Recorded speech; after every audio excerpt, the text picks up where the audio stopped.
Once na back kasi po, hindi na winning bidder na siya eh. Once na nag-back out po siya, magre-respond po yung bond natin. Kahit na anong period pa po yan, basta na-award na po yung na-award na po yung contract at nag-back out si contractor, magre-respond po yung bond natin.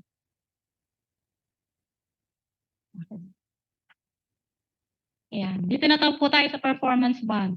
Guarantees the construction and completion of a contract in accordance with the plans, specifications, and terms and conditions of the contract.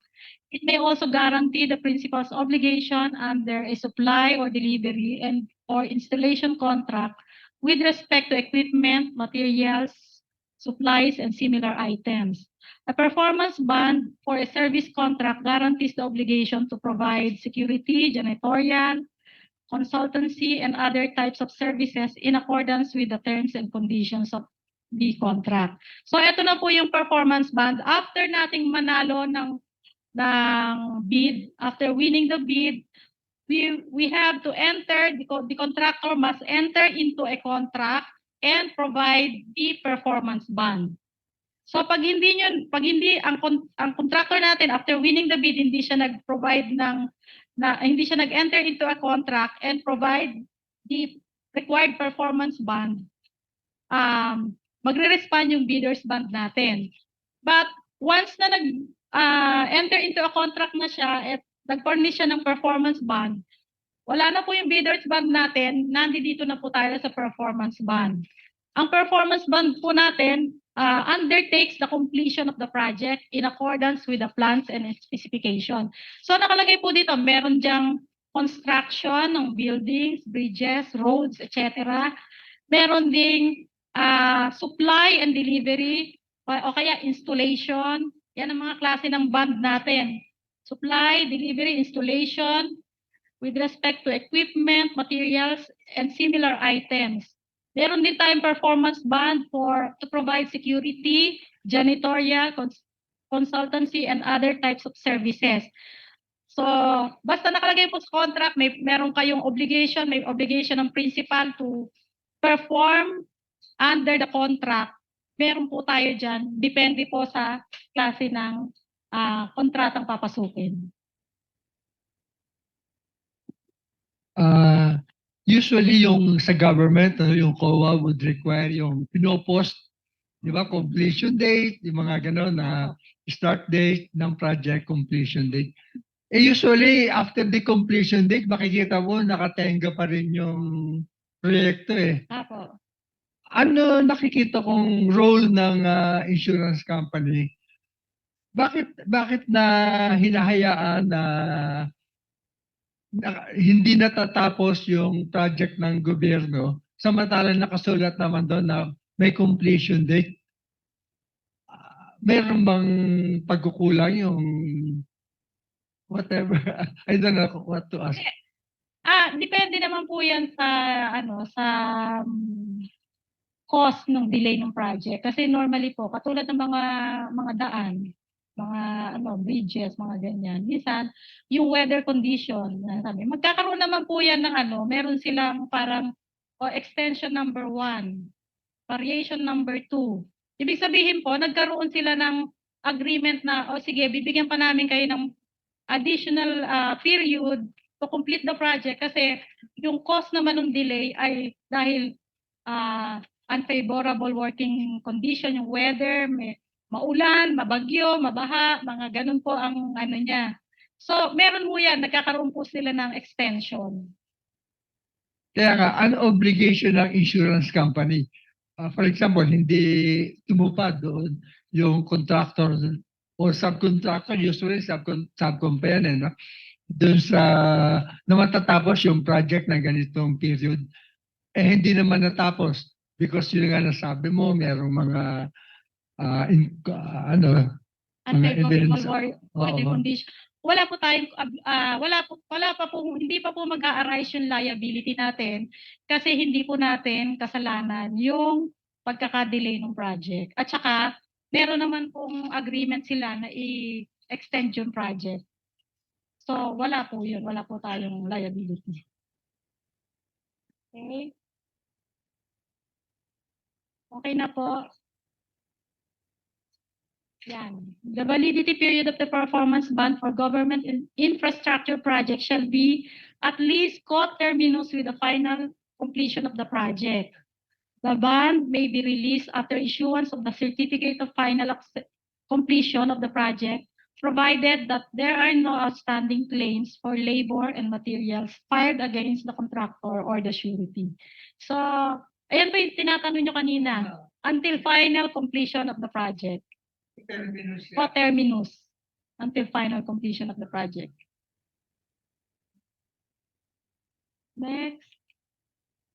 Surety bond po tayo, advance payment.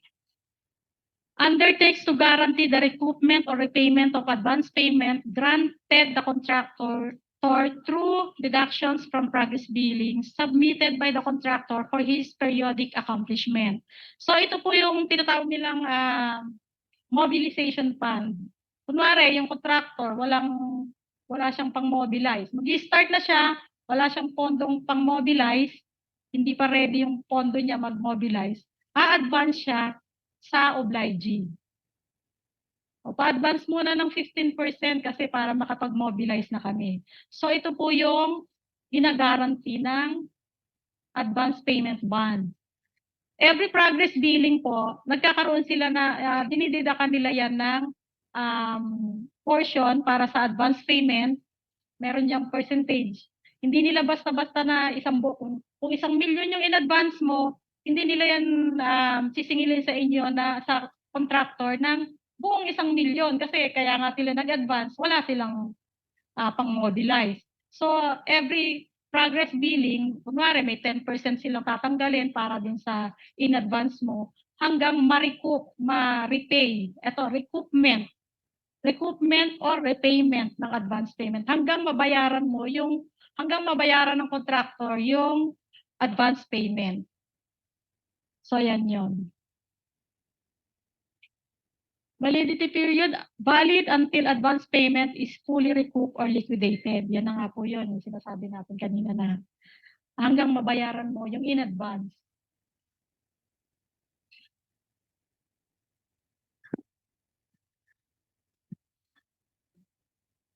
Ano?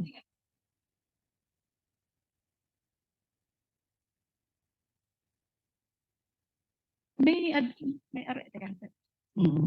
So, yung dun po sa statement nyo, ma'am, 15% to mobilize. The contractor requested for advance payment. So, halimbawa, yung progress billing tayo, na okay na, nagkuha na siya ng surety bond for 15%. Hihingi tayo ng another 15% kunwari ulit. Kukuha ba ulit dapat ang contractor ng another surety bond or hindi na po? Isang advance payment lang po. So yung progress billing na sa susunod na kukunin, wala na. Hindi na tayo bilang agent. Hindi na po. Hindi na. Okay. Hindi na. Tanong ka?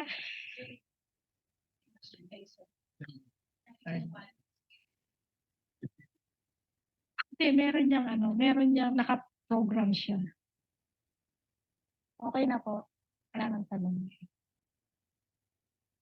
Surety guarantee bond for contractors' warranty against defect in materials and workmanship. So guarantees the correction and repair of hidden defects in the materials and workmanship used by the contractor in the project found or becoming evident within 1 year from date of final acceptance of the project. This bond substitute the 10% retention money to be released to the contractor to answer for liabilities of retention money. So kung mapapansin ninyo, kahit na for example sa personal na lang nyo, magpapagawa kayo ng bahay, tapos na yung project, nabigay nyo na turn over na sa inyo yung project. Within the 1 year period, minsan may makikita kayong mga crack, makikita nyo yung mga defects na ginawa na sa paggawa ng project. So ito yung kino-cover niya, yung retention money.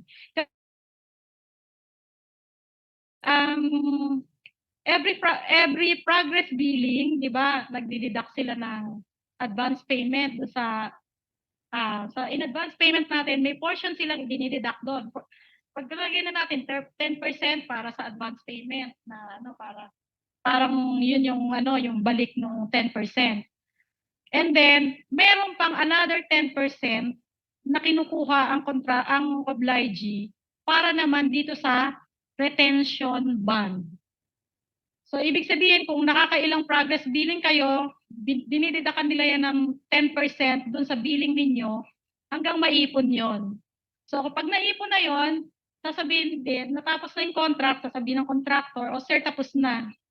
Pwede ko na bang kunin yung ni-retain nyo sa amin na 10% every progress billing? Papayag naman yung obligee, provided na, sige, i-release ko sa'yo yung 10% na ni-retain namin, provided magbigay ka ng retention bond. Ito yon. Retention bond, ang purpose nito is, pag ni-release nila yung retention money ninyo in place of the retention bond, once na magkaroon sila makakita sila ng hidden defects, yung mga naglabasan na yung mga defects na ginawa ng contractor, sasabihin ngayon ng prinsip ng obligee, oy contractor, eto, ang dami mong defects, ang daming lumalabas na sira, diferensya, etc. Balikan mo to, gawin mo. I-repair mo kung ano man yung mga sira na yon. Minsan, hindi na binabalikan.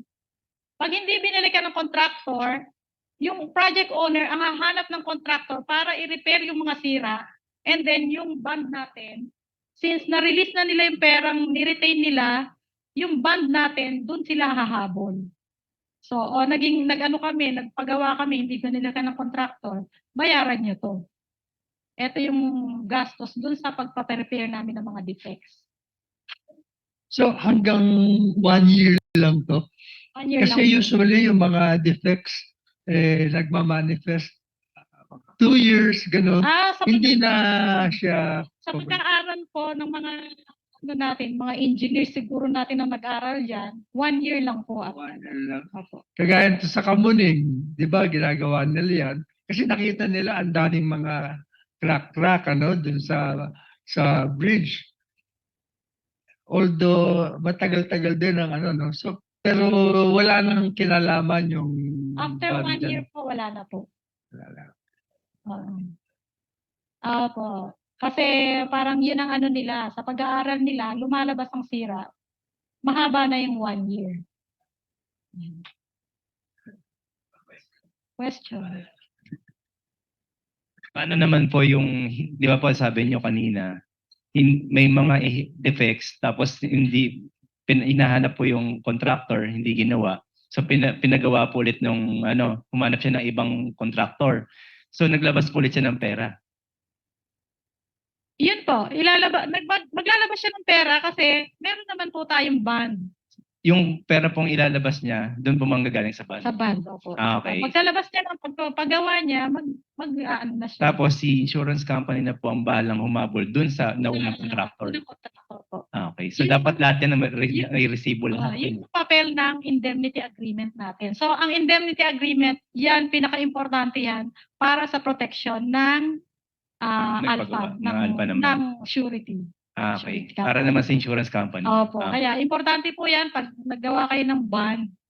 Kailangan mapirmahan yung ating indemnity agreement at maibalik po sa atin. Okay. Para in case of loss, meron tayong mas madali ho kasing mag-claim kapag meron tayong indemnity.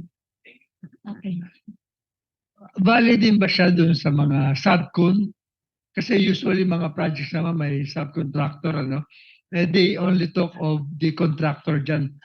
Pero paano kung nag-subcon yung contractor? Pag subcon po kasi, valid, pwede naman yan sa subcon. Pero hindi na po yung project owner ang ating obligee. Ang magiging obligee natin, yung general contractor, GenCon. Hindi tayo masyadong, kumbaga, mas mahigpit tayo pag subcon. So yung mas may higpit sa subcon, do you deal with the subcon also or the general contractor? Sa subcon po tayo kasi ang magiging obligee natin, general contractor. Nakuha po? Sa una po kasi, hindi, ganito po kasi, yung unang band nyo, sir, ang contractor, ang general contractor po, nag-require ng band. General contractor. Ang general contractor naman po kasi, hindi naman lahat yan meron silang facility, hindi lahat yan meron silang expertise. Kunwari, makukuha mo yung buong kontrata, pero hindi mo naman alam yung electrical, hindi mo alam yung mechanical, hindi mo alam yung mga ganon. So, ang tendency po niyan, isa-subcon nila yan. Doon sa general contractor, ang obligee po natin, yung project owner. Pero once na yung general contractor, sinubcon niya, ang contract ngayon is between the subcon and the contractor. Opo. Kasi si contractor din ang kumukuha nun para. Opo. Siya na po ang ating obligee nun. Kung sino po yung nagre-require ng band, yun ang obligee natin. Kaya napakarami pong negosyo niyan. Pag nakuha niyo po yung contractor, mga subcon, so marami po tayong negosyo. Opo, pero hindi po tayo nag-i-issue ng band na ang obligee natin ay yung contractor, yung general contractor, tapos magiging obligee pa natin yung subcontractor. Kasi magkakaroon na po siya ng dalawang exposure. Hindi na po tayo nagko-cover ng ganun. Kaya po, aralin po natin yung napakalawin po yan. Isang contract, napakarami.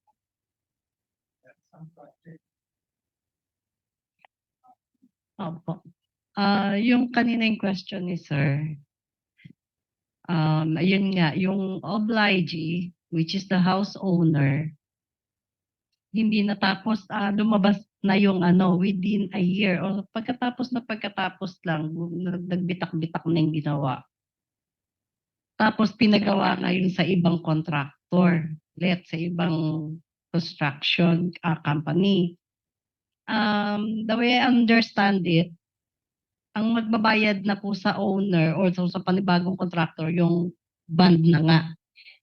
Pero dahil hindi na gawa ng maayos ng first contractor, my question is, may liability ba yung first contractor sa Alpha or dahil nag-crack na pero may band naman siya, yung retention band, wala na ba siya? Free ba siya sa any? Hindi po.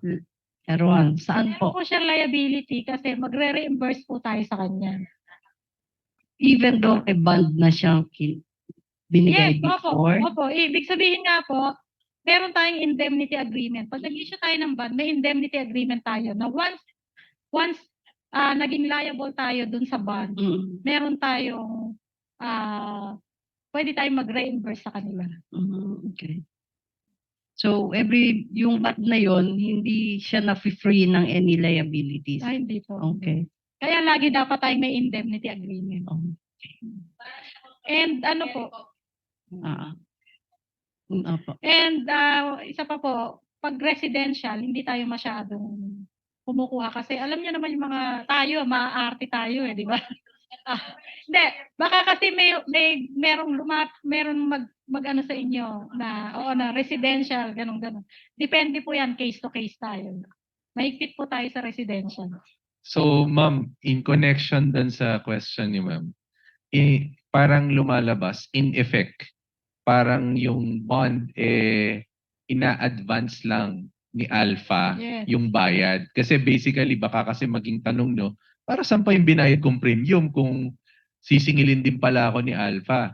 No? So parang lumalabas, ina-advance ni Alpha yung bayad dun sa naperwisyo mo. Kasi in this case, naperwisyo mo yung nagpapa-construct, obligee. Tama po ba? So ngayon, i-advance niya. Otherwise, kapag walang ganong indemnity agreement, aabusuhin yung mga insurance company na gagawin, di ba? Papasok tapos tatakbuhan yung mga i-construct nila. Sa advance payment kasi pera yung nire-release. Yun pala siya. May mga fly-by-night contractor, pag nakuha na yung advance payment, tatakbo na siya, lalo na kung malaki yung advance payment. Tatakbo na siya. Okay na po tayo. Ito, itong partial release of retention. Teka, medyo may legal ano lang to, no? Kung mapatunayan na yung mga defects na yon was made dun sa unang contract, kaya lang lumakpas nga siya ng 1 year, kaya parang okay na, no? Pero mapatunayan naman ng nung ano ng project na nagkaroon ng defect yan dahil dun sa prior ano pa, yung contract. Kung may obligation ba yung Wala na po, company? basta 1 year lang po. 1 year lang 1 yan. year lang po. Wala nang tawad. Hindi kasi nga, kaya inano ko yung legal, di ba dahil pwede naman patunayan yung crack na yan na Yes because po, of engineering ano, pero lahat po ng contract ay may period. Hindi po pwedeng, may kama, wala. Period lang. walang forever. Walang forever. Wala. Kailangan may period po. Hello, ma'am. Hi, sir. Hello, umaga uli. Apo. Ma'am, ang kontraktor ba at ang Alpha, nag-i-issue ba sila ng payment ban in case na hindi mabayaran yung subcontractor? Payment bond. Payment ban? Warranty ban lang yan. Meron po tayong payment bond for third-party liability. Kunwari, yung mga trabahador. Yung subcontractor nga hindi mabayaran. Wala po tayong ganun. Guarantee Ba't yung payment. iba meron? Guarantee payment na po yun. Oo. Opo. Kasi yung oblige, nire-require yung contractor na mababayaran niya yung subcontractor niya. Kasi maghahabol yun kung in case hindi na mabayaran. Nag-i-issue ba ang insurance nyo? Hindi po. Bond lang po between the contract subcon and the GenCon. Pero maraming oblige naghahanap nun eh. Hindi po ganun. Guarantee Wala payment kayong na ganon. po yun. Opo, guarantee payment na po. Tapos kanina ma'am, yung bidders ban, may standing bid pa ba tayo yung sa loob na isang Wala taon? na po. Ay, hindi na uso ngayon yun. Hindi na po. So single bid lang po tayo. Tapos yung performance ban po, ano ba ibig sabihin ng performance ban na A? A, oh. Para po sa government yon, G13A, Oh, tinatanong niya. Opo, para sa DPWH. oh, ganun. Thank you, ma'am. So, surety bond for partial release of retention. Ito naman, parang ganun din to. Nag-ano din sila, nagre-retain din sila ng 10%. Pero, minsan kasi may magagaling na contractor. Ang pag inumpisa na yung project, dire-diretso sila, ganyan-ganyan. Walang delay, walang reklamo. Hindi na sila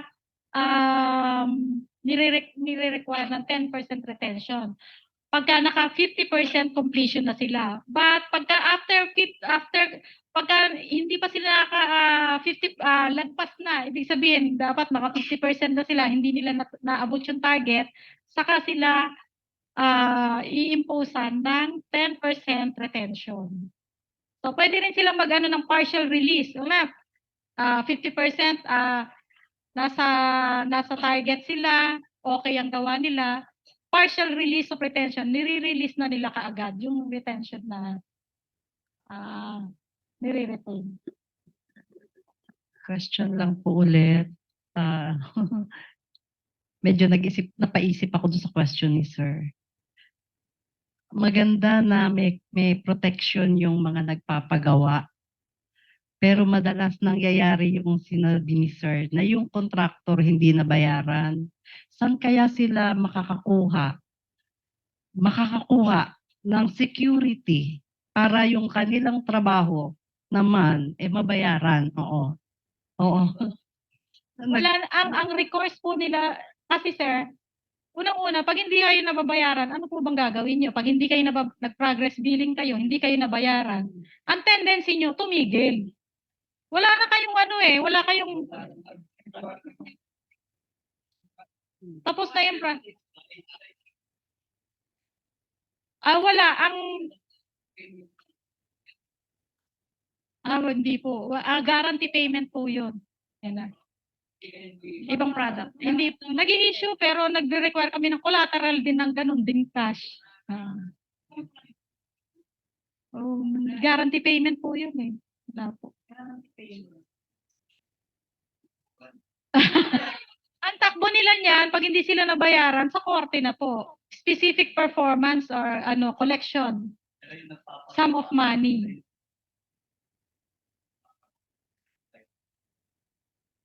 Apo, meron po. Apo. Factor, apo.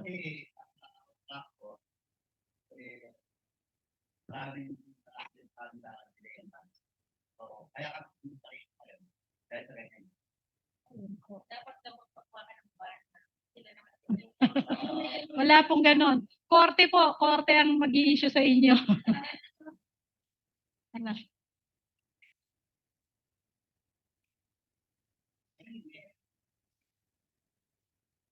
Malamang sir, ang ano nyo, malamang sir, ang hindi nabayaran, yung final payment.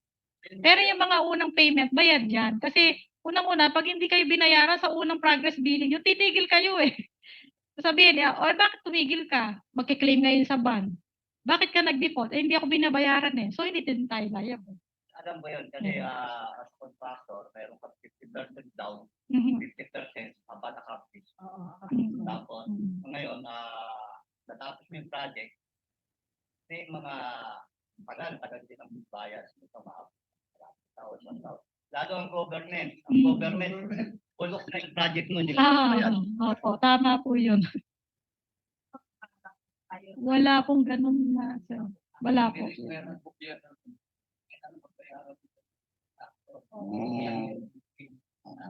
Ang payment ban po kasi natin, meron po tayong payment ban, pero third party. Sa mga, sa mga workers po yun. Yan.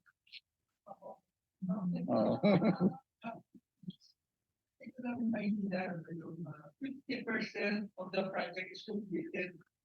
And yet, the work is satisfactorily done and on schedule. Hindi ko lang maintindihan, 50% na yung completion, pero sinasabi, tapos na yung work and on schedule.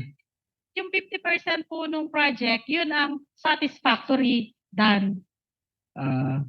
Opo. Yung buong project, yung 50%, maganda yung pagkakaroon.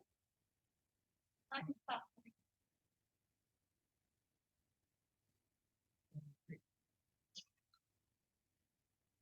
Tapos na po tayo sa contractors ban. Baka may tanong pa kayo. Sige po. Okay naman po yung line natin. Kunwari, papa-issue na kayo, pwede ho kayo magtanong.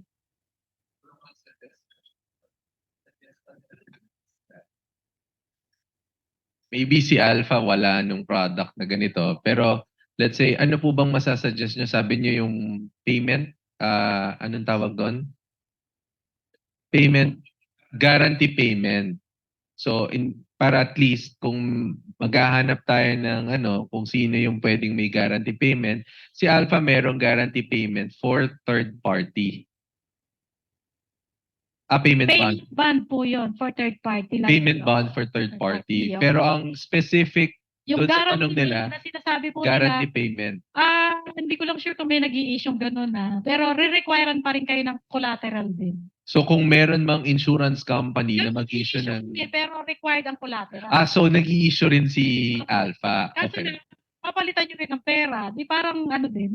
Malay naman natin kung gusto nila, di ba? So in short,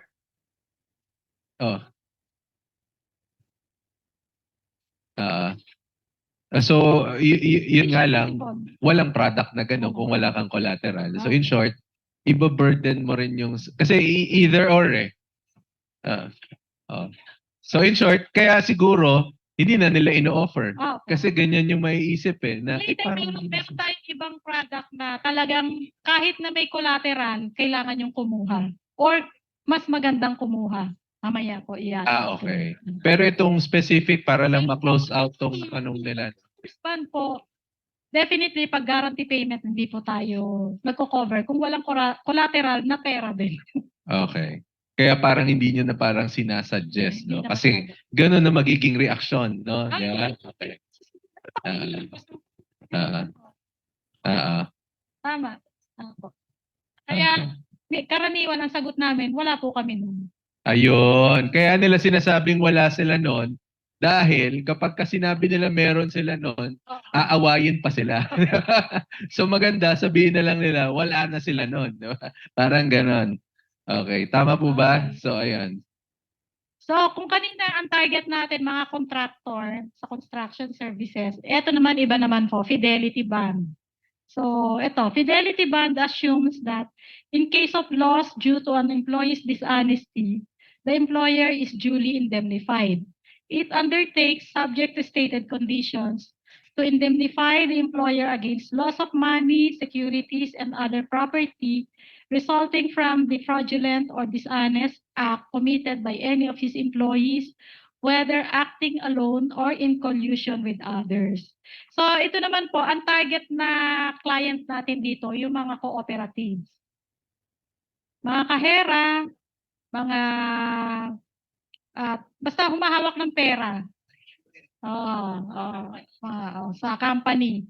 Ang target na, ang ano natin dito ay yung cooperatives. Ang meron kasing individual, ang ini-issue natin is individual fidelity bond. Meron kasing fidelity guarantee. Fidelity guarantee insurance naman po 'yon. Ibang line of business naman po 'yon. So ito fidelity bond, individual fidelity bond. Yung mga taong may umahawak ng pera, hindi sila minsan kasi merong requirement ng Bangko Sentral ng Pilipinas. Kahera ka, hindi ka pwedeng mag-assume ng position mo without posting fidelity bond. So ang gina-guarantee dito yung dishonesty, nakadispalko ka, ganon. Alone or in collusion with others. Ibig sabihin, hindi ikaw pero nakipag-connive ka, magre-respond ang fidelity bond natin. So ma'am, since nabanggit niyo yung Fidelity Guarantee Insurance, maganda for the benefit of everyone, masabi natin, ano yung difference between the two? Between the Fidelity Bonds and Fidelity Guarantee Insurance. Yan. Ito po. Ito yung two kinds of fidelity coverage. Those which are written on the same basis and procedures as surety bond, and those which are written like insurance policies. So yung isa, yung number 1, yan yung atin, fidelity bond, individual fidelity bond. And then itong isa naman, those which are written like insurance policies, yan yung sinasabi yung fidelity guarantee insurance. Ang pagkakaiba niyan, yan. Ito yung individual fidelity bond. This fidelity bond has all the characteristics of a surety bond. However, it contains one distinctive feature, commonly known as the prior conviction clause, which states that it shall be a condition precedent to the liability of the bonding company or any claim under this bond that the employee shall have first been found guilty and duly convicted in a final criminal judgment under existing penal laws of the crime of theft, or estafa. The employee has to present a duly certified copy of such final judgment in order to recover the loss from the bonding company. So yun na po yung pagkakaiba ng fidelity guarantee insurance and fidelity bond. Sa fidelity bond po natin, hindi magre-respond ang fidelity bond natin without the obligee presenting the final conviction clause. Ibig sabihin, dapat na-convict muna kayo sa korte na talagang indeed nagnakaw nga kayo or nakadispalko kayo bago kayo makaklaim dun sa fidelity bond. Yan po ang ano ng fidelity bond. Hindi katulad ng hindi ako masyadong well-versed dun sa fidelity guarantee insurance. Pero ang pagkakaalam ko dyan, pagka nag-claim, walang ganito na kailangan i-demanda mo muna yung empleyado bago ka Kahit na hindi BP22, theft, ganun. Oo. Oo. Tapos meron din siyang another special feature yung individual fidelity bond is the discovery period, which is limited to 3 months from the time of termination of the bond or resignation of the bonded employee. So, medyo magandang i-issue to kasi yung claim niya is medyo mahirap ang claim. Ibig sabihin, marami kang condition bago mag-respond yung bond natin.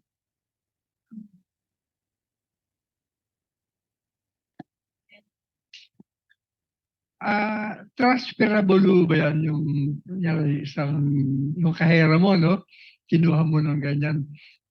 Kaya lang, after 3 months, na nag-resign o napalitan ng iba, kukuha ulit ba siya nung company na yon o pwede matransfer yung... Pwede po kasi parang meron po tayong minsan na schedule bond. Hindi ko masyadong siya eh. Pero yung unexpired portion lang po. Kunwari namatay siya ng July, so yung August to December, yun lang ang pwede. Huwag namang namatayan, no? Umalis na lang o nag-resign na Pero... Lord.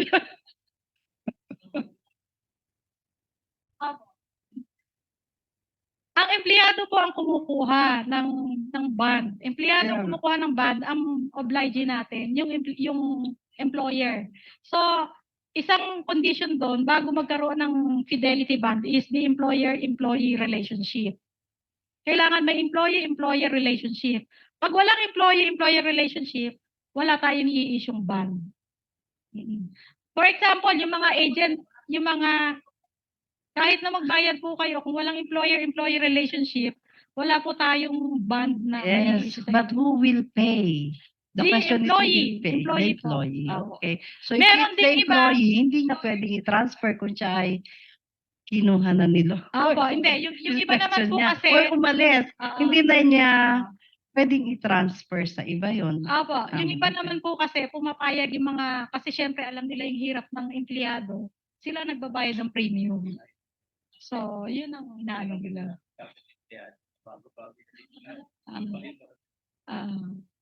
So, ganun po ang niyan. And po, So to Ganyan, summarize, no, para doon sa mga nasa Zoom, ang kumukuha nito ay si employee. Ngayon, kapag yung employee before umalis, yung bagong employee niya papalit, yung unexpired portion na yon, pwedeng i-transfer sa bagong kung si employer ang nagbayad ng premium. si employer. So ang kumukuha si employee. Pero normal na nangyayari, si employer ang nagbabayad ng premium nung bond ni employee. Minsan ganon. Oo, kaya nabanggit kanina ni Ma'am na pagka umalis yung empleyado, na ita-transfer pa yung unexpired portion kasi nga ang nagbayad si employer. Opo. Okay, Pero so yun. hindi po talaga, sir, individual fidelity. Personal yun eh. Yes. Personal. So kung personal, dapat Oo. hindi na to Oo, transfer, ganun di ba? po. Kaya lang minsan po, parang medyo ina-accommodate na natin, sige, yung unexpired portion. Total, ikaw naman ang nagbayad ng premium. Yung unexpired portion, pwede nang ituloy ng bagong empleyado. Ayan. Okay. Pwede rin pong ina-advance muna ng employer para i-favor sa salary deduction niya yun. Kasi kung may gawin din namang kabalastugan yung cashier. Kasi sir, minsan ang isang corporation, meron kasi akong experience niya na isang corporation, ang dami niya talagang pinapakover na kasi malaki yung company nila, so marami siyang pinapakover na fidelity bond. Ang inaano nila, ina-arrange na kaagad nila, ay teka muna, paano pag nag-resign ito, pwede bang palitan? So sa isang company na pinanggalingan ko, pumapayag sila na ganon. Kasi marami silang empleyado. Syempre, yung turnover niya, medyo mabilis minsan pagka pinapayagan na ganon. So, pero ang pinaka normal is individual fidelity bond. And hindi tayo pwedeng mag-issue ng fidelity bond kung halimbawa yung meron kasi mga recruitment agency, ganyan. So, sila ang employer, pero ina-assign nila, kunwari, sa bangko, sa mga ganon. Kung makikita nyo dun sa contract, meron silang, the employee is not the employee is not the employee of the bank. Kasi independent contractor ito si agency. So, wala silang employer-employee relationship. So, kung halimbawa, merong lumapit sa inyo na recruitment agency, inassign nila sa bangko yung empleyado nila, kumukuha ng fidelity bond, tatanungin nyo, sino po ba ang principal natin? Kung ang principal nila, ang obliging nila ay bangko, hindi pwede kasi walang employer-employee relationship between the bank and the employee. Ang employer-employee relationship is between the employee and the agency. So dapat, pagka ganon, hindi pwede. Yung employee, ang obligee ay bangko. Pero meron siyang, maliban kung direct hire, pwede yon. Pero kung mag-course through agency, recruitment agency siya, hindi siya pwedeng maging employee ng bangko.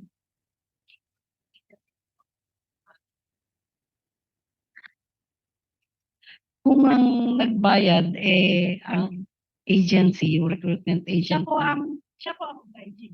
Oo, kung siya yung obligee, and then nilagay ka dun sa bangko, nakadispalgo ka ng pera, tinakbo mo yung pera ng bangko, siyempre yung bangko ang ahabulin niya yung agency. Oo. So yung agency pwedeng mag-require or kumuha ng fidelity bond. Pwede po. Okay. Basta Clear. may employer-employee relationship. Acceptable naman. Excuse me. Sa mga employee-employer relationship. Sa government, merong contract of service lang sila, no? Kaya, hindi siya talaga directly connected doon sa paano nyo i-handle yun na kaso lang siya, hindi siya contract of service. Yun ba considered na employee-employee relationship? Technically, walang employee-employee relationship. Pero naman po kami experience na yung government ng fidelity. Cooperative po meron. Kasi ang nakikita ko, paano yung sa mga government na mga kahera? Hindi ko alam, pero wala kaming nako-cover na kahera ng government. Ka-GSIS. We talk of cashiers lang, yung mga humawak ng pera. Paano yung mga humahawak ng inventory? Pwede, mga stocks. Stocks, maku-quantify naman po yun into Hindi, pwedeng po.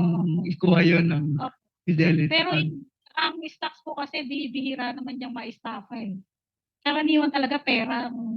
Kasi hindi nakapangalan sa'yo paano mo siya mai-staffa.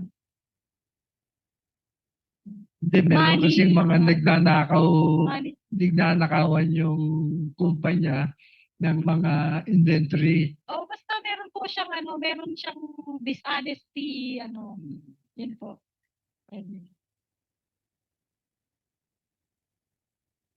Requirements, ito para sa inyo to. Requirements for issuance of bidder's bond. Application bond must be filled up properly. Tapos invitation to bid and copy of instruction to bidders. Yan po ang pag meron sa kanyang nagsabi ng gusto nila kumuha ng bidder's bond. Yan po ang i-require ninyo. Alpha Insurance sa po. Meron po tayong downloadable yata. Sa website po meron downloadable.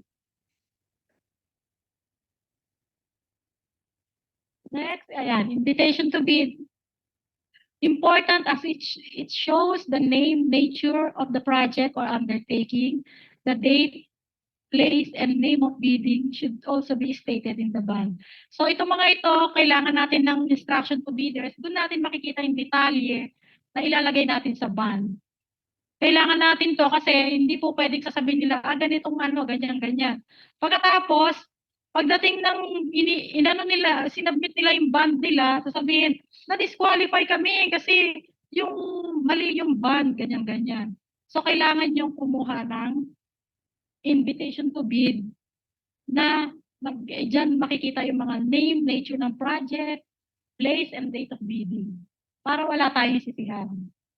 Kasi nate-technical minsan pagka sa bidders bond. Next. Apo, ang bid fee. Apo, parang premium din po. Then, common requirements para sa lahat. Contractors bond, common requirements. Copy of the Articles of Incorporation and Bylaws or copy of Articles of Partnership. Copy of the latest renewal of applicant's contractor's license. Ito yung pickup license. List of completed and ongoing projects of the applicant to show the experience and track record. So ito po yung mga hihingin nyo in case na meron sa inyong lumapit na kukuha ng contractor's bond. Ito naman, hindi naman ninyo, kumbaga, i-collate nyo lang to kasi underwriter naman ang mag-i-evaluate niyan. Kami ang mag-i-evaluate niyan kung qualified ba yung applicant o hindi.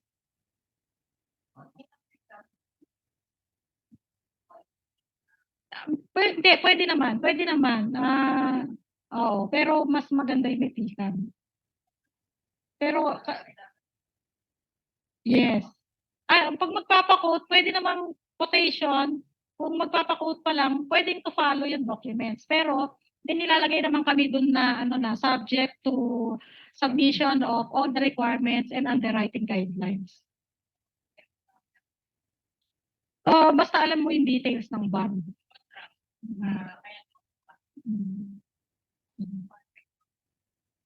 Syempre, project cost, ilang percent?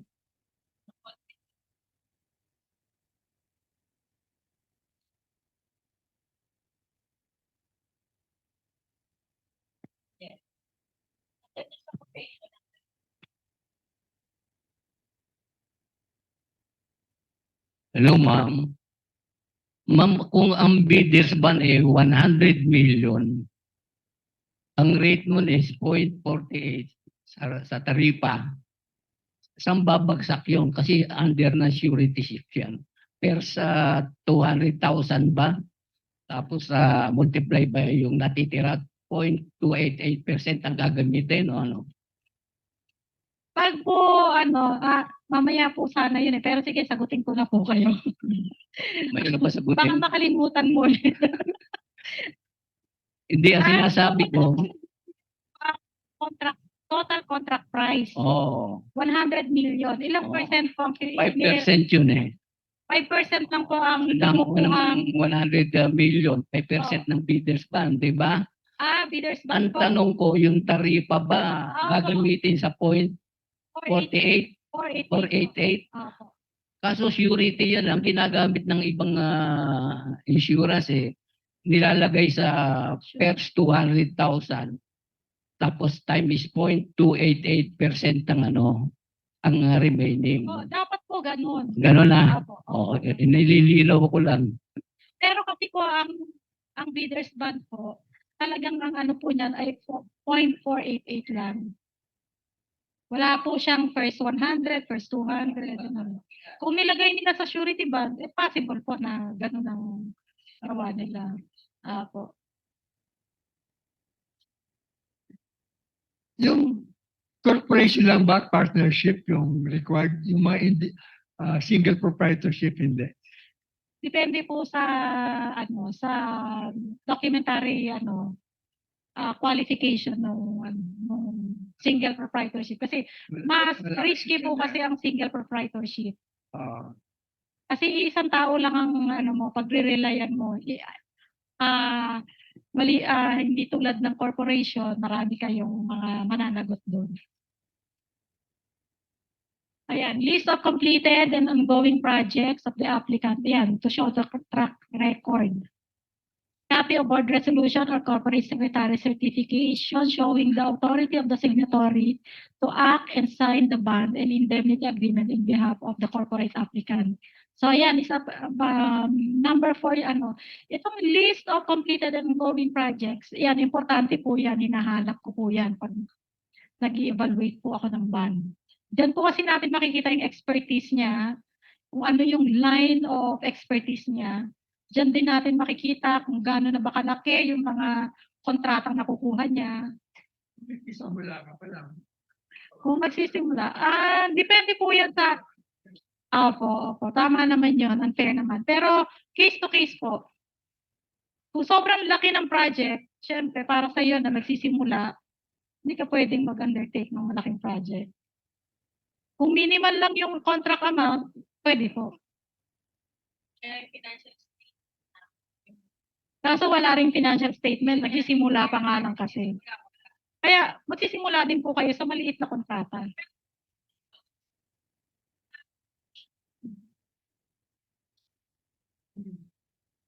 Anong kukulat?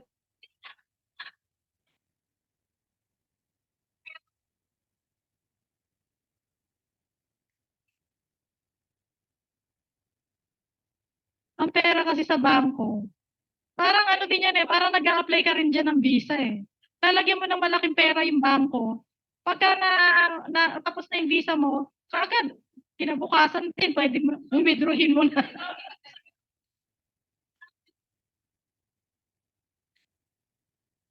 Indemnity, consigner. Title.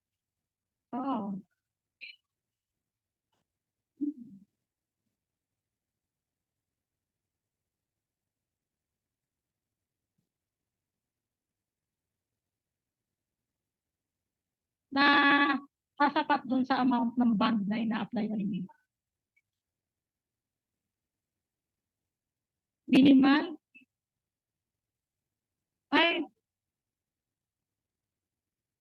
Minsan may 500 lang meron. Oo. Supply and delivery kasi minsan supply and delivery lang siya. Mga ano lang. Minsan nga, meron nga 100 lang Opo. Meron nga minsan mas malaki pa yung premium kaysa dun sa amount ng bond. Sinasabi namin, ba't kukuha ka pa? Requirement Hindi pwedeng ano. Hindi po. Depende po. Depende.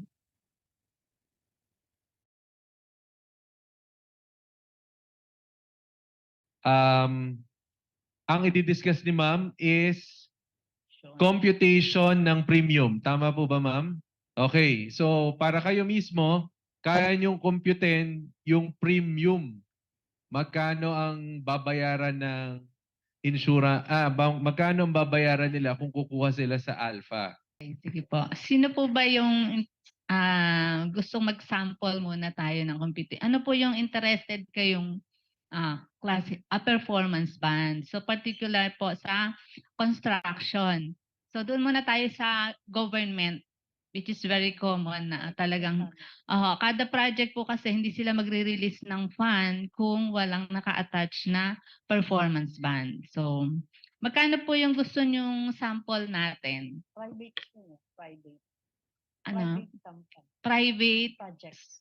Ay, muna po, government muna po siguro. Tsaka later yung Magkaiba po kasi ng rate ang government at tsaka yung private. Medyo mataas po yung private.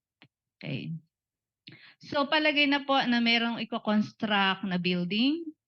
Halimbawa, nag-require si Quezon City Government na 5 million project. Okay, lagay muna po natin 5 million. So, yun po yung total contract price. Muna po kaya. Okay, yun. Ayun. Okay.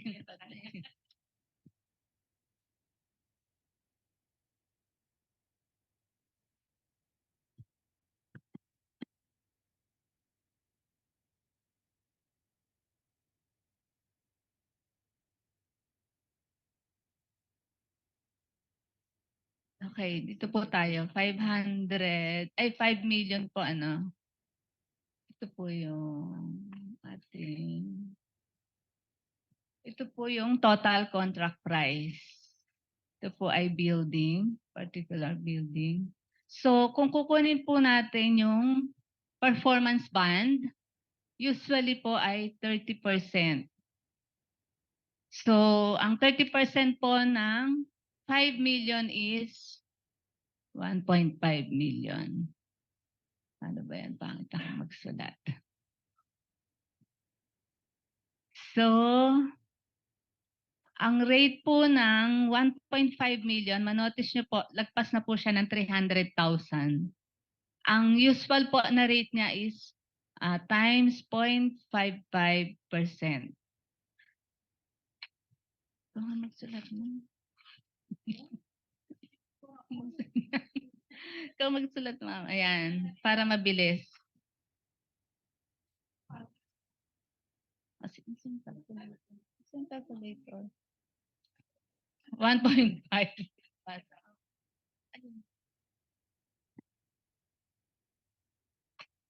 Yan. So kung i-multiply po natin siya ng 0.55, ang premium po natin is 8,250. Tama po ba?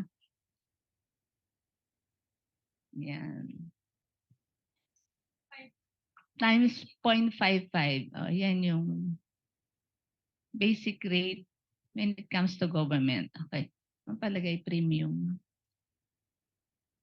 Premium pa lang po yan. So, kukunin po natin yung mga other charges niya, which is yung government charges like documentary stamp. So, total contract price times 12.5, yun po yung documentary stamps. Total contract price, ayan, ng TCP.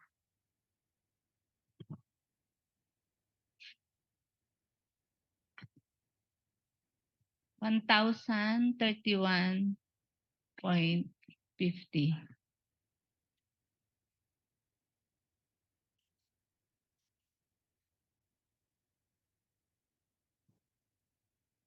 Nakuha niyo po. Tapos yung VAT po, VAT muna. 12% po yun. Automatic 12% ng total contract price. Ay, total premium. No, premium. 8,250 times 12.5. Automatic yon. 12.5 ng premium. Yan naman, 12%. Yan. Ayan. And then, yung local government tax is 0.11% ng total premium. Local government tax. LGT. Yan. 0.11.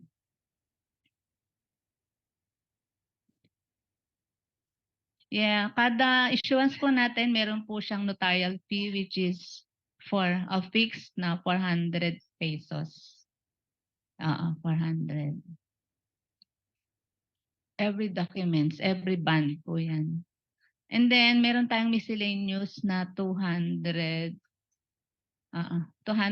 pesos.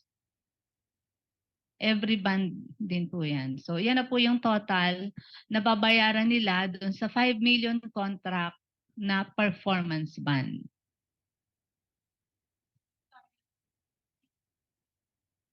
Kami included na siya. Wala na kaming sineseparate. So ma'am, question lang po, yung 0.55, saan po siya sa rate sheet? Wala, ano na po siya, discretionary na po yung tawag dyan. Kumbaga, discretionary na po ng insurance company, wala na po siya dito. So kumbaga, lagpas na po kasi siya, kasi class 3 po kasi ang performance bond. If you notice, hanggang 100,000 lang ang mayroong corresponding rate. Sige ma'am, so at least maganda dun sa may hawak na ganito para at least maintindihan lang. Okay. Pag sinabing class 1, ano po itong mga bonds na to? G2. Standing bid po yan. Ano po? Standing bid. Standing bid. One bid. So bid bonds po Single bid. Single bid ang G2. So yung may hawak na rate sheet para maintindihan ninyo, yung class 1, yung G2 rate, ano yun, single bid. Yung class 2 po, ma'am, baka pwedeng... Standing bid. So anong difference ng standing bid sa single bid? Yung wala kaming ini-issue na po na ano na standing So bid. itong G1, itong class 2, wala po tayo nito. Wala na pong nagre-require niyan. So paki-mark na lang po doon sa para at least hindi kayo nalilito. Yung class 2, wala po ito. Yung class 3. So Ito ito po hindi na yung- nire-require yung class 2. Okay po. Ano yung class 3, ma'am? Dito po papasok yung performance band. Okay. Ano po bukod sa Meron performance? Meron po kaming ibibigay na ano, Kung ano-aning differences. sakop nitong mga classification. Okay, yun, better. And then corresponding rate niya. Okay. Particular po ngayon, performance band muna tayo dito sa class 3. So, kuha tayo ng below doon sa discretionary rate, which is para makita po natin kung paano ma-apply itong ating rate. Wait lang po, mama. So doon sa may mga rate sheet hanggang 200,000 ang amount nito, pero sa class 3 hanggang 100,000 lang ang makikita nyo. Ibig sabihin, doon sa TCP natin, since it's more than 100,000, kasi pagka minultiply ng 30%, that's 1.5 million. That means discretionary ang ibig sabihin nun. So yung 0.55 po ba, discretionary ni Alpha or pwede pang magdagdag or whatever? Magbabawas pa. Tama po si Sir. So, makipag-coordinate lang kayo kay Ma'am Chari kasi under po nila kayo. Pwedeng dagdag bawas, bawas dagdag. Opo naman. Okay, yun so po. ma'am yung dito po, ang malinaw dito, yung 100,000 na amount is para dun sa 1.5, hindi dun sa 5 million na TCP. Tama po ba? Mhm. Yes, Ma'am Jenna? Ito po. Nagutom po ako. Ang ano po natin kasi, pag more than sa performance band po tayo pag more than 300,000, Gamit Point pa yung 55, ayan yung discretionary rate. Pero 300,000 and below, gagamitin po natin yung Ito. schedule. Total amount. of Total band amount. Apo. So ma'am, yung 300,000, 0.55, ang sinasabi ni Sir, more than 300. So kagaya nito, yung 1.5 kaya 0.55. Dito sa rate sheet natin, 100,000 lang ang class 3. So paano po ba ito? Nakalagay naman po dito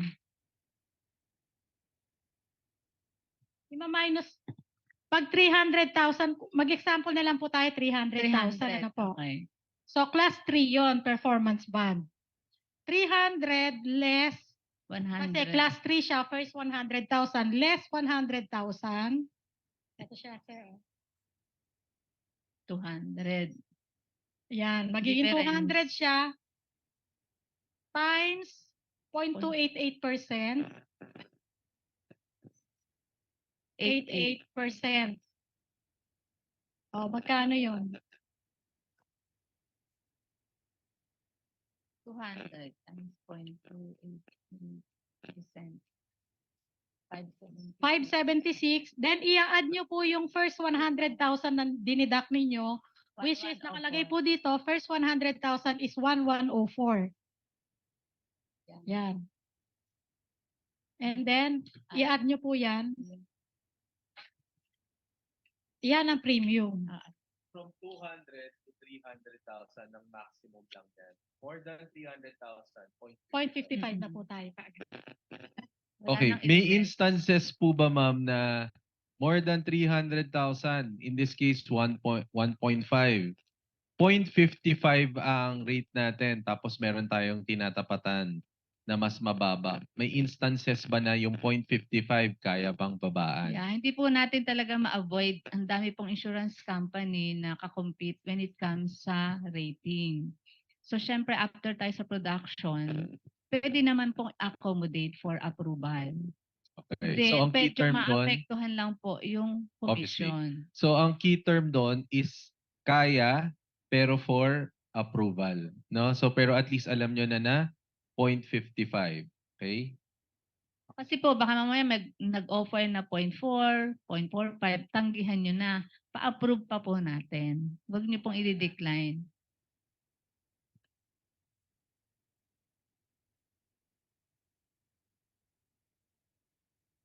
Saka para hindi mawala. Hindi mawala yung client.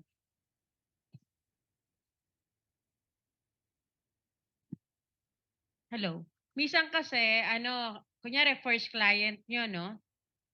Ako as a salesperson, ina-accommodate ko, no? Kahit minsan nga, 5% na lang or production na.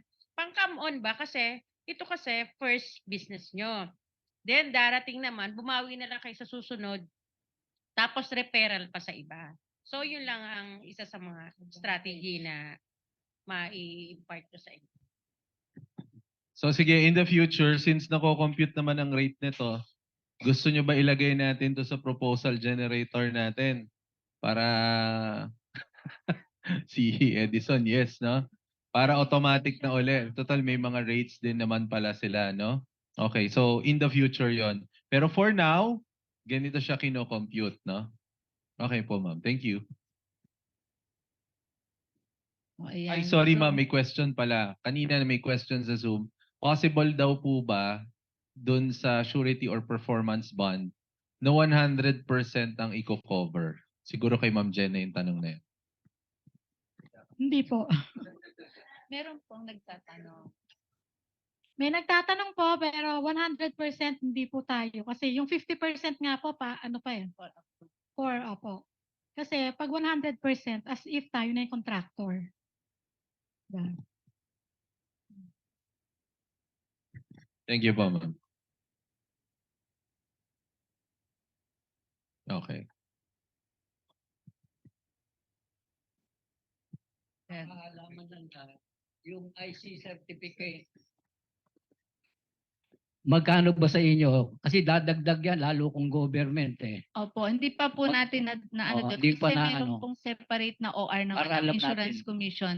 500 pesos po per transaction. Hindi nakasama pa masahe nun. Sagot niya na. Wala pong senior discount yun eh. Wala po eh. Yun, 500 po yun per band. So, dadagdag niyo po dito, particularly sa mga government project, RA 9184. Oo, plus 500 pag may IC certification. Pero kung certificate of accreditation lang, may naka-attach na po kami doon every issuance. Libre po yun. Tsaka yung confirmation.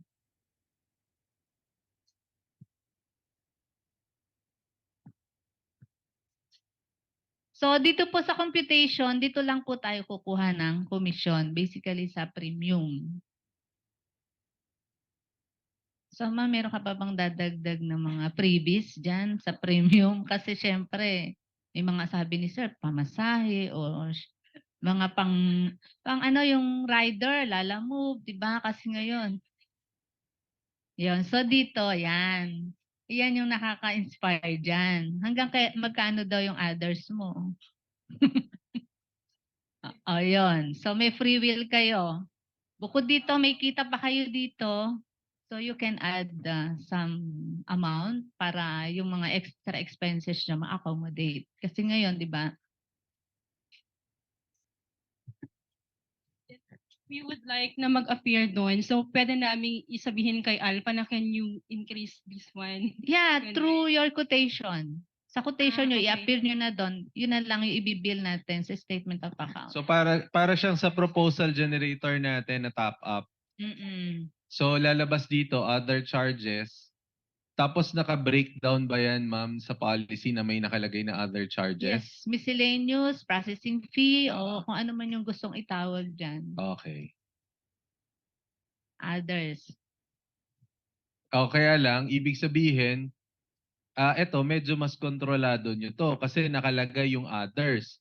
Kung yung premium ay 250 tas yung others 10,000, 'di ba? Medyo paano nangyari 'yon? Di ba? So ito, medyo controlled Yes, ang top up minimal nyo lang. dito, minimal. Kasi hindi pwedeng lumaki, Mas lumaki malaki. kayo sa premium. Tama, no? Kasi nakalagay, meron siyang others. Hindi siya nadadagdag sa premium, no, ma'am? Hindi po. Hindi, no? Oo. Hindi siya subject. Babayaran. Kami So in this case, magbabayad. ang taxes nila, nandun sa, magkano yung VAT nila? 990. Parang 2,000 Tapos sa lang. 10,000 yung dinagdag mo, Oo. dadagdagan pa uli ng VAT tsaka LGT yun, no? Tama, ma'am? Tama ba, ma'am? Pero pagdating po sa mga judicial bans, 1,500 po talaga yung other charges. Kasi may mga attachment tayo ng mga clearances from various courts and Supreme Court. Siguro ang tanong na lang sa judicial bonds kasi siguro kaya ganito po ako mag-facilitate kasi karamihan po ng nandito life insurance agent wala talaga silang idea sa bonds. No, kaya minsan pinapa-break ko pa sa inyo dahil siguro yun nga kailangan na maintindihan.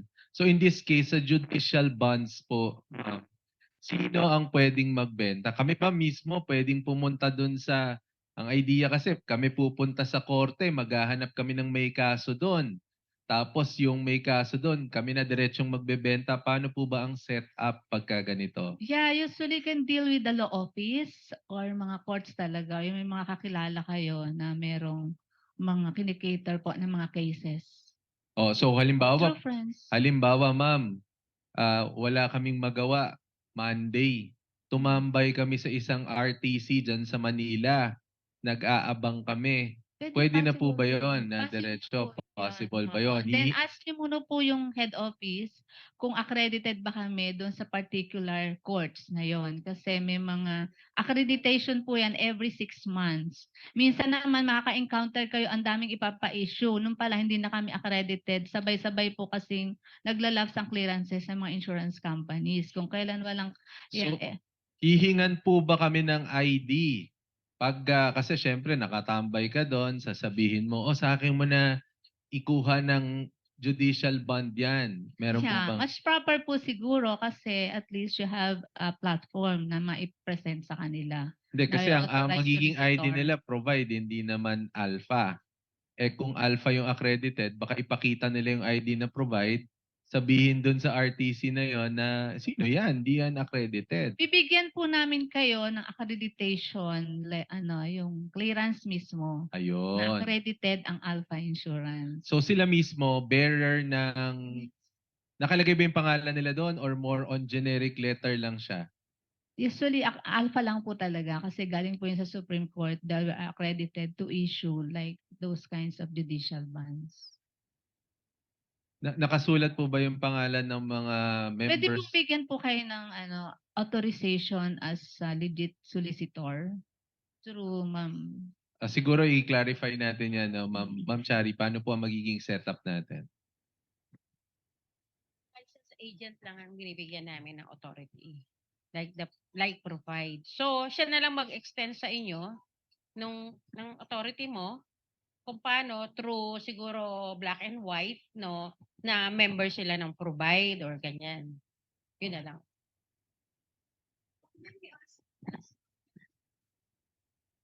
Yes. Yeah, we can. Yeah, meron tayo niyan. So ganito ang gagawin na lang nating setup, yung ID ninyo ng provide, no? Lalagyan na lang natin ng parang accredited by Alpha, authorized by Alpha to issue. Yun. Para at least yung ID nyo ng provide may nakalagay na doon na pangalan, no? Or if not, hindi doon sa ID, meron tayong additional na paper na lang document, no? Pero kokontrolin natin. So dito natin kung kailangan yung may kakilala kayo na gusto nyo later on na carry ng judicial bond kasi hindi naman lahat magke-carry ng judicial bond. Through here, bibigyan na lang namin kayo ng authorization form para control din natin. Kasi ang magiging problema, bakit natin kinokontrol? Kasi baka mamaya, issue kayo ng issue, tapos yung palang ini-issuehan natin, jump bail ng jump bail. Ibig sabihin ng jump bail, hindi nagpapakita dun sa court. O baka tayo mismo matanggal ng authority. Kasi syempre, parang lumalabas sa insurance, sa language natin, sa insurance, parang insure tayo ng insure, lahat naman ng ini-insure natin, nagkiklaim. Hindi rin maganda yon, di ba? So yon, medyo i-formalize natin yan. Alright? So, Ipapadiscuss lang po yung sa mga nasa Zoom. Hindi po kasi nila nakikita itong nasa masyado. Yun po yung PowerPoint niyo. Baka pwede po mai-discuss din dyan. Opo. Kasi yung mga nasa Zoom, hindi po nila masyadong makita. Ito po, nandito po tayo sa, ito yung below 100,000. So, manotice nyo po dyan, 86,000 ho, di ba? So, pupunta po tayo dito sa 90,000. Class 3. Tingin po tayo dun sa class 3. Tapos may corresponding amount po dito sa dulo na 90,000. So, ang rate po natin is 1.200. Paki-check na lang po dun sa computation. 86,000 times 1.200. Ang lalabas po ito. Tama ba?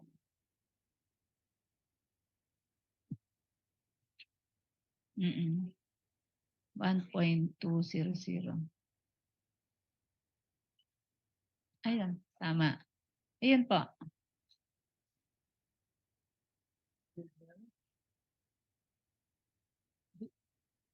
Tama po ba? Nakuha niyo po? Kasi wala po kayong makikitang 86,000 dito. So, usually, ang interval every 5,000, 86, bababa po tayo ng tingin. So, doon na po tayo papasok sa 90,000. So, ibig sabihin, habang tumataas po yung amount ng bond, bumababa po yung rate na ina-apply natin.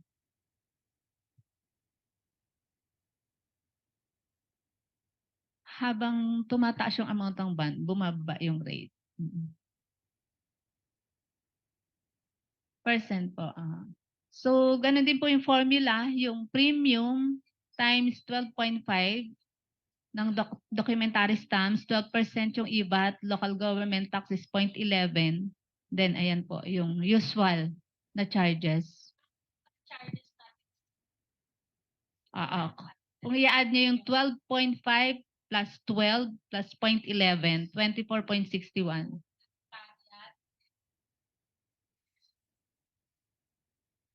So, mas maganda po kasi talaga yan pag actual na meron na kayong kinukompute. So, parang in-explain lang natin kung paano siya makuha.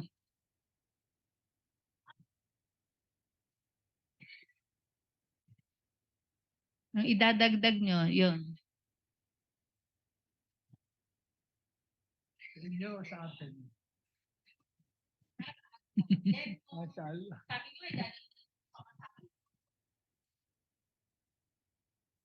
Kung ang tingin niya daw po, kailangan niyong magpadala dun sa kliyente ninyo, yung transportation, yung pa-deliver, yung rider, pwede niyo po daw i-charge dun sa others para magta-top up na lang po kayo ng konti dun. Kung kayo rin po yung rider, na rin po. Rider ka. Yun. Ano pa po yung concern natin? Hindi naman po kasi lahat ng judicial, dadaan siya ng court. From all walks of life, talaga reality naman na may namamatay. So actually, itong pandemic, ang dami talaga namin na-issue ng mga heirs ban. Dahil sa mga policy holder, naging victim po ng ng pandemic, mga namatay. Hindi naman namin sinasabing advantage kung hindi talagang marami po talaga kaming na-cater na ganong cases.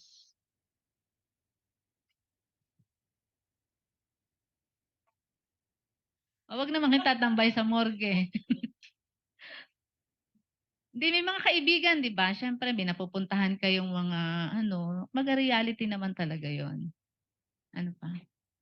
Oo. Ano pa po yung concern natin? Heirs ban,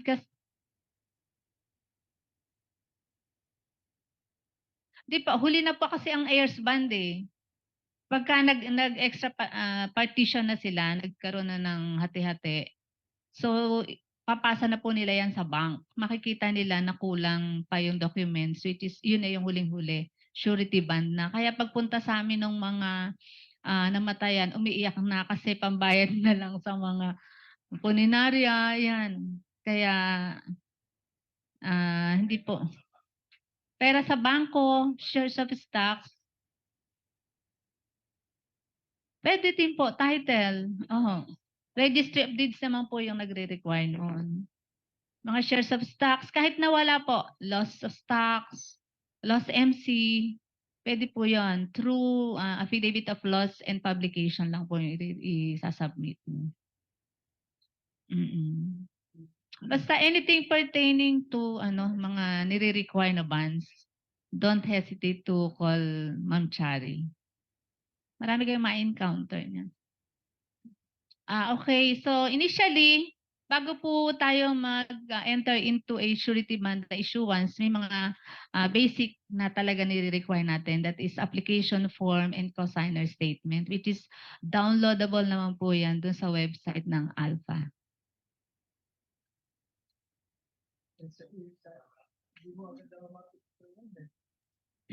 Hello po.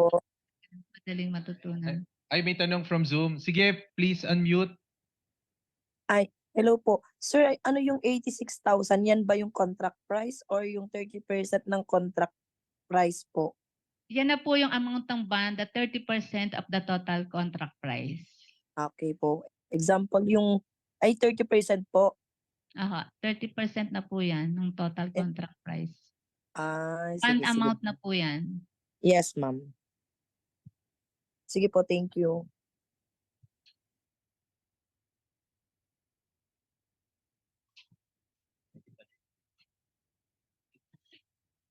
May question pa po ba? Sige. So ganito po, palakpakan muna natin yung bonds team ni Alpha. So, meron pa po tayong isang product na microinsurance and we all know na it's 11:55 na. No? Oo nga, baka gutom na kayo, no? So, ang gagawin po natin is mag-short break muna. Kung gusto nyo mag-CR nandyan. We will distribute, pasalamatan naman natin si Alpha kasi inisponsoran niya ang ating Jollibee for our lunch, no? We will distribute yung Jollibee and okay lang po ba siguro after mga 30 minutes na kumakain tayo? Magdi-discuss na si Alpha, okay lang po ba yon para dun sa ating micro insurance? Is that fine? So sige. So for now, we will hit muna yung ating bio break while we are going to play yung kanilang Alpha na micro insurance. All right. Thank you.